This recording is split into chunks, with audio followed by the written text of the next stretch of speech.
విదేశాల్లో చదవాలనుకుంటున్నారా? అయితే విదేశ్ కన్సల్ట్ ని సంప్రదించండి. నమస్తే, వెల్కమ్ టు సుమన్ టీవీ. నేను మీ స్వాతి. ఆంధ్రప్రదేశ్ ముఖ్యమంత్రి చంద్రబాబు నాయుడు గారి ఢిల్లీ ప్రయాణం ఖరారైనట్లుగా తెలుస్తోంది. దీనిపై ఈరోజు మనం మాట్లాడదాం. మనతో పాటు ఉన్నారు Suman TV chief editor Keshav గారు. నమస్తే సార్. నమస్తే సార్, ఇప్పుడు ప్రారంభోత్సవాలు జరుగుతున్నాయి. ప్రారంభాలకి ఆహ్వానం అందుతోంది. చంద్రబాబు నాయుడు గారు వెళ్తున్నారు. కానీ ఏమేమి ప్రాజెక్ట్స్ స్టార్ట్ అవుతున్నాయి, ఏమేమి బిల్డింగ్స్ స్టార్ట్ అవుతున్నాయి అనేది అందరికీ ఒక డౌట్ అనేది క్రియేట్ అవుతుంది. మనం ఏమనుకోవచ్చు అంటే సార్, అమరావతి కన్స్ట్రక్షన్ లో 3 మేజర్ ఇష్యూస్ ఉన్నాయి. ఒకటి ఏంటంటే మాస్టర్ ప్లాన్ లో చేసినటువంటి డిజైన్లకు అనుగుణంగా గవర్నమెంట్ క్రియేట్ చేయాల్సినటువంటి ఇన్ఫ్రాస్ట్రక్చర్. రెండోది గవర్నమెంట్ ఏదైతే ఐకానిక్ స్ట్రక్చర్స్ కింద అనౌన్స్ చేసుకుంటూ వచ్చిందో వాటిని నిర్మించడం. మూడోది ప్రైవేట్ పార్ట్నర్షిప్తో అగ్రిమెంట్స్ చేసుకున్నారు. ఆ ప్రైవేట్ పార్ట్నర్షిప్ సంబంధించినటువంటి సంస్థలన్నీ ప్రారంభం. ఒక్క అమరావతి ఎడ్యుకేషన్ సిటీ ఏరియాలోనే 18 ప్రపంచ స్థాయి విద్యా సంస్థలకి అప్రూవల్ ఇచ్చింది రాష్ట్ర ప్రభుత్వం. అందులో ఇప్పుడు 4-5 పనిచేస్తున్నాయి, 4-5 ఆపరేషన్లో ఉన్నాయి. మిగతావన్నీ కూడా రావాలి కదా. అట్ ద సేమ్ టైం 25 కేంద్ర ప్రభుత్వ రంగ సంస్థలకి ల్యాండ్ ఎలకేషన్ జరిగింది. ఏవి కూడా పనులు ప్రారంభించాలి, 1-2 ప్రారంభించినట్టున్నాయి. ఏదంటే ఫోరెన్సిక్ ల్యాబొరేటరీ లాంటివి, ఇగ్నో లాంటివి ప్రారంభించినాయి. మిగతా పనులు ప్రారంభించాల, మేము ప్రారంభిస్తాం అని మాత్రమే హామీ ఇచ్చారు. ఇవన్నీ ప్రారంభించాల్సింది ఎవరు? కేంద్ర ప్రభుత్వం. కేంద్ర ప్రభుత్వం ఆధ్వర్యంలో కదా. ఇప్పుడు ఇన్కమ్ ట్యాక్స్ డిపార్ట్మెంట్కి ఇచ్చారు, అలానే రిజర్వ్ బ్యాంక్ ఇచ్చారు, ఇట్లాంటి చాలా సంస్థలకి ఇచ్చారు. National institute of fashion designing, ఇట్లాంటి వాటి అన్నిటికీ ఇచ్చారు. NIDT, ఇట్లాంటి వాటికి చాలా వాటికి ల్యాండ్ ఎలకేషన్ జరిగింది. బ్యాంకులు ఉన్నాయి, జాతీయ బ్యాంకులు ఉన్నాయి. ఈ బ్యాంకులకి ఏవి కూడా పనులు ప్రారంభించాల. సో వీటన్నిటిని ఇనిషియేట్ చేయాల్సినటువంటి బాధ్యత ఎవరి మీద ఉంటుంది? ముఖ్యమంత్రిగా ఆయన ప్రధానమంత్రి మీద ఒత్తిడి తీసుకొస్తే వాళ్ళు ఆయా సంస్థలకి ఆయా శాఖల మంత్రుల ద్వారా డైరెక్షన్స్ ఇస్తే పని తొందరగా జరుగుతుంది. సో అమరావతి సాకారం కావడానికి 2 టైర్ ప్లాన్. ఒకటి ప్రభుత్వం కల్పించాల్సినటువంటి వనరులు, 2 ప్రైవేటు భాగస్వామ్యంతో తీసుకురావాల్సినటువంటి వనరులు. మూడోది అక్కడ ఏంటంటే సహజంగానే ఇన్ఫ్రాస్ట్రక్చర్ రాష్ట్ర ప్రభుత్వం బాధ్యత. రహదారి కనెక్టివిటీ కానీ, వాటర్ సోర్సెస్ కానీ, ఇవన్నీ కూడా అక్కడ వస్తేనే మనుషులు ఉండగలిగేటువంటి వాతావరణం ఉంటుంది అనమాట.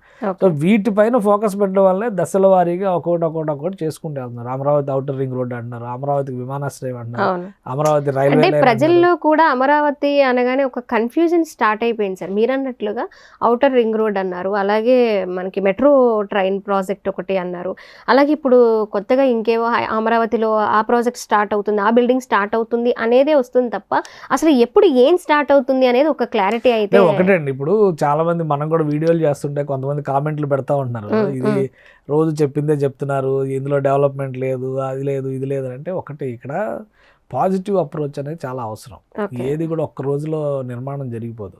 సో వాటికి కావాల్సినటువంటి ప్రాతిపదికను తయారు చేసుకోవడం. రెండోది ఏంటంటే గవర్నమెంట్లో ప్రొసీజరల్ ఇష్యూస్ చాలా ఉంటాయి. ఒక ఇల్లు కట్టాలన్నా కానీ గవర్నమెంట్లో చాలా ప్రొసీజర్ ఉంటుంది. ఆ ప్రొసీజర్ చేయడానికి నెలల తరబడి సమయం జరిగిపోతుంది. అమరావతి తాత్కాలిక భవనాలు కట్టడానికి 5 ఏళ్ళు అయిపోయింది సార్ అప్పట్లో. ఇప్పుడు శాశ్వత భవనాల నిర్మాణంతో కొన్ని కొత్త ప్రాజెక్టులు కూడా తీసుకొస్తూ ఉన్నప్పుడు ఇంకాస్త ఎక్కువ టైం పట్టే అవకాశం. అందుకనే 3 ఏళ్ల టైం పెట్టారు. ఇప్పుడు 3 ఏళ్ల టైం ఎందుకు పెట్టారంటే హైటెక్ సిటీని హైదరాబాద్ లో 11 నెలల్లో కట్టారు. చంద్రబాబు నాయుడు గారు కూడా కొన్ని నిర్మాణాలు ఆంధ్రప్రదేశ్లో, ప్రస్తుతం ఉన్న ఆంధ్రప్రదేశ్లో కూడా 11 నెలలు టార్గెట్ పెట్టి విశాఖలో కట్టినవి ఉన్నాయి, విజయవాడలో కట్టినవి ఉన్నాయి. విజయవాడలో నేషనల్ ఇన్స్టిట్యూషన్స్ కొన్ని కట్టారు. తాడేపల్లిగూడెంలో ఎయిమ్స్ ఎంత పెద్ద వ్యవస్థ కట్టారు, అది కూడా మొత్తం మీద 2.5 ఏళ్లలో కట్టారు.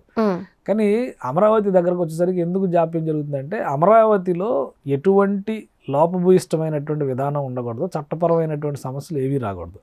వాటిని దృష్టిలో పెట్టుకుని ఒక కొత్త నగర నిర్మాణమే జరుగుతుంది కాబట్టి అక్కడ ప్రణాళికబద్ధమైనటువంటి ఆచరణలో వెళ్ళేటువంటి సమయంలో కొంత టైం ఎక్కువ తీసుకుంటున్న మాట వాస్తవం. అందుకే చాలామంది సంవత్సరం వేస్ట్ చేశారు, అప్పుడే 4 ఏళ్ళు ఉంది ఇంకా, ఇవన్నీ కామెంట్స్ చేస్తున్నారు. అది వాళ్ళ పాయింట్ ఆఫ్ వ్యూలో కరెక్టే కావచ్చు. కానీ ప్రభుత్వం కోణంలో చూసినప్పుడు మనం ఎంత వేగంగా చేయాలన్నా కానీ ప్రొసీజర్ని డీవియేట్ అయ్యి చేయడానికి అవకాశం ఉండదు. ఒకవైపు వైసీపీ కూడా అంటుంది సార్, అన్ని వేల కోట్లు, 60,000 కోట్లు, ఇన్ని వేల కోట్లు వచ్చిన పెట్టుబడులన్నీ కూడా మీరు అక్కడ ఒకే చోట ఇన్వెస్ట్ చేస్తారు. జగన్మోహన్ రెడ్డి గారు నేను బటన్ నొక్కడానికి 2 లక్షల కోట్ల రూపాయలు ఇచ్చారని చెప్తున్నారు ఆయన.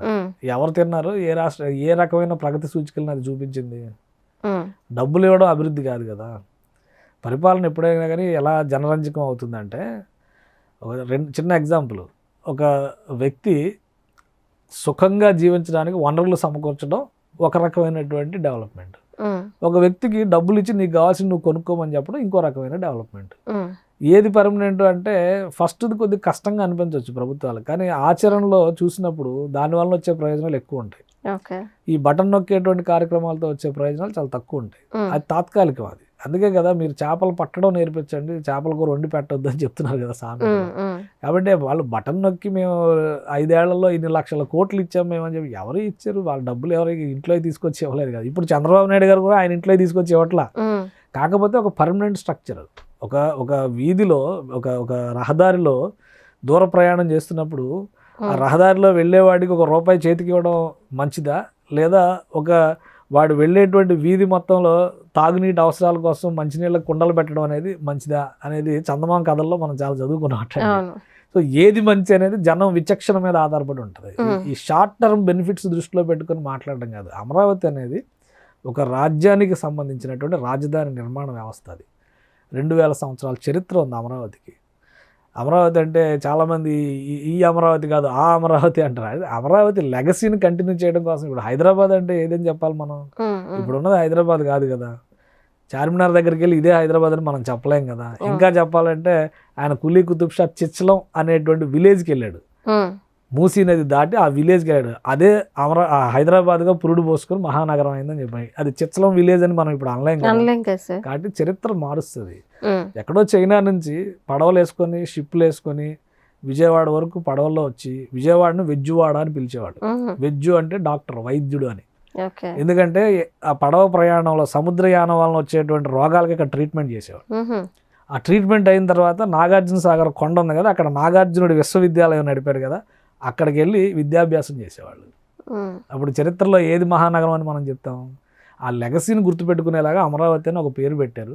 దాని పరిసరం ఇంకా చెప్పాలంటే అమరావతిలో వెలగపూడికి పక్కన ఉన్న మందడంలో ఒక శాసనం ఉంది. రాణి రుద్రమదేవికి అక్కడ పట్టాభిషేకం జరిగిందని ఆ శాసనం చెప్తుంది, మనం చెప్తుంది కాదు. అది రాణి రుద్రమదేవి అంటే కాకతీయులకి సంబంధించి తెలుగువారి వైభవానికి సంబంధించినటువంటి ప్రతీక. దాదాపు 700-800 సంవత్సరాల చరిత్ర. అది అంతటి ప్రాభవం ఉన్నటువంటి ప్రాంతం. ఒక మహానగరంగా రూపాంతరం చెందేటువంటి క్రమంలో కొన్ని ఉంటాయి బాలారిష్టాలు అంటారు కదా, వాటిని అధిగమించేటువంటి ప్రక్రియలో భాగంగానే ప్రభుత్వం ఇప్పుడు కష్టాలు పడుతుంది. గత 5 ఏళ్లలో తప్పులు సరిచేసి ఆ విధంగానే ముందుకెళ్ళి ఉంటే కనుక వేరేగా ఉండేది. తప్పులు ఉన్నాయని భావించారు కాబట్టి. అలా కాదని తలలు తీసేస్తామని చెప్పని 3 ముక్కలు చేయడం అనేది పెద్ద రాద్ధాంతానికి కారణమైంది. ఇప్పుడు ఏంటంటే మరొకసారి సమస్య రాకూడదు అనేటువంటి కోణంలోనే ప్రభుత్వం ప్రయత్నాలు చేస్తూ వెళ్తుంది దశల వారీగా. అలా ఇప్పుడు అంటే సమస్యలు రాకూడదని అని ఒక మహానగరంగా అమరావతిని చూపించాలనే నేపథ్యంలో కొత్త అంటే అనుకున్న ప్లానింగ్ కంటే కూడా కొన్ని కొత్త భవనాలతో పాటు కొత్త ప్రాజెక్టులు కూడా తీసుకొస్తున్నారు. కొత్త నగరాల నిర్మాణం అనేది need of the day, need of the nation. ఎందుకంటే గుజరాత్లో దొలేరా సిటీ అని చెప్పని కడుతున్నారు 10 ఏళ్ల నుంచి. ఎవరు మాట్లాడలేదు దాని గురించి. గిఫ్ట్ సిటీ అని ఇంకోటి కడుతున్నారు. ఆల్రెడీ గుజరాత్లో కొత్త సిటీ. 3 నగరాల సముదాయం అని చెప్తున్న హైదరాబాద్ పక్కన 4వ నగరం కడతామంటున్నారు. బెంగళూరులో ఇంకొక ఎలక్ట్రానిక్ సిటీ కడతామంటున్నారు. ఆంధ్రప్రదేశ్ రాజధాని కట్టడానికి ఏడుస్తున్నారంటే నవ్వుతారు. అంటే విమర్శ చేసేటప్పుడు ప్రతిపక్ష నాయకులు కూడా, దురదృష్టం ఏంటంటే కృష్ణా గుంటూరు జిల్లాలో ఉన్న రాజకీయ నాయకులు కూడా అమరావతిని విమర్శిస్తారు. అంటే ప్రతిపక్షం ఎవరైనా ప్రశ్నించే వాళ్ళు ఎవరు, అధికారంలో లేని వాళ్ళు ఎవరైనా ప్రతిపక్షమే. ప్రతిపక్ష హోదా వేరు. ప్రత్యేక హోదా గురించి మాట్లాడలేదు కానీ ఇప్పుడు ప్రతిపక్ష హోదా గురించి మాట్లాడుతున్నారు. అది కాదు నేను అనేది. ఎవరైనా అధికార పక్షం కాని వాళ్ళు ప్రతిపక్షమే. ఆ హోదా సరిపోద్ది. కానీ దానికి ప్రత్యేక హోదా ఇచ్చినట్టుగా ప్రతిపక్ష హోదా ఇస్తేనే ప్రతిపక్షం అనేది కాదు. కాబట్టి ఉన్నంతలో ప్రతిపక్షం వైసీపీనే. కానీ వైసీపీ నాయకులు కూడా ఇదే విమర్శలు చేస్తున్నారు. దీనికంటే ఒక అరుదైనటువంటి అవకాశం వచ్చింది తెలుగు వాళ్ళకి, ఒక రాజధాని నిర్మించుకునేటువంటి అవకాశం. మన చరిత్రలో కొన్ని 100 నగరాలు ఉన్నాయి. ఒకటిగా హైదరాబాద్ ఒకటే కాదు, పిఠాపురం, రాజమండ్రి, చిన్న చిన్న నగరాలు. ఇవన్నీ కూడా చారిత్రపరంగా చూసినప్పుడు విజయనగరం కూడా ఒకప్పుడు సాంస్కృతిక బరంపురం, ఇప్పుడు అక్కడెక్కడో ఉంది బళ్ళారి, ఇవి కూడా చారిత్రక వైభవానికి ప్రతీకలు. ఈ రోజు ఒక నిఖార్సైన రాజధాని, రాజకీయ రాజధాని నిర్మించుకునే అవకాశం వచ్చింది. కాబట్టి ప్రణాళికాబద్ధంగా చేసుకోవాలి. అది ఇంకొక 2028 కల్లా ఒక రూప్ అనేది ఖచ్చితంగా కనిపిస్తుంది. 2027 నాటికే వస్తుందండి ఒక రూపు. 2027 నాటికే అసలు 2 ఏళ్లలో అమరావతిలో రోడ్లు పడితే చాలు రూపురేఖలు కనిపిస్తాయి. నిన్న మొన్నటి వరకు అమరావతి కనబడలేదు అన్నారు. ఇప్పుడు అమరావతిలో బిల్డింగ్లు కనిపిస్తున్నాయని చెప్తున్నారు కదా.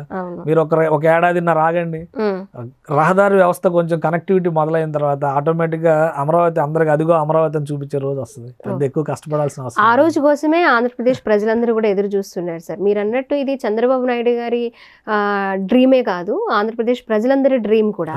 ఆ కళ సాకారం అవడం కోసం అందరూ ఎదురు చూస్తున్నారు. చంద్రబాబు నాయుడు గారు ఆంధ్రప్రదేశ్ ప్రజల తరపునే ఆ కలగన్నాడు అనుకోవాలి. ఎందుకంటే రాజధాని నిర్మించే అవకాశం అంత ఆషామాషిగా రాదు. ఆయనకు అదృష్టం ఉంది కాబట్టి మొదటిసారి వచ్చింది, ఆ సమయంలో ఏదో జరిగింది. ఈసారి మళ్ళీ పునర్నిర్మించేటువంటి అవకాశం వచ్చింది కాబట్టి దాన్ని వదిలిపెట్టుకుంటారని నేను అనుకోవట్లేదు. అందరూ కూడా అదే ఎదురు చూస్తున్నారు sir. Thank you so much. Suman టీవీలో మీ పర్సనల్ అండ్ బిజినెస్ ప్రమోషన్స్ కోసం కింది నెంబర్కి కాంటాక్ట్ చేయండి.